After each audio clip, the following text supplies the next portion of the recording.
نیایش می کنم تو را ای نگهدار مرزبون ایران کهن.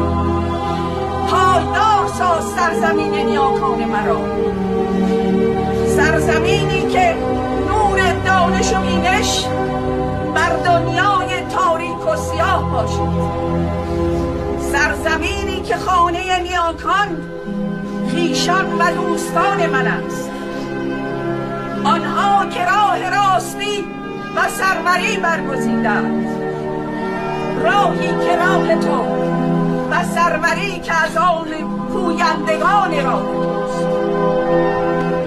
تا دنیا بپاست، تا زمین میگردد، تا خورشید میفروزد، تا ستاره ها بر سینه آسمان میدرخشند، میهن بزرگ مرا پیروز و کامیاب کن.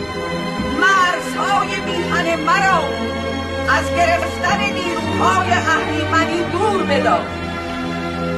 از بلندی کوههای مرزبوم قفقاز تا دور افتاده ترین کرانه های بحری، از دامان آمو دریا تا کناره های دجله خروشان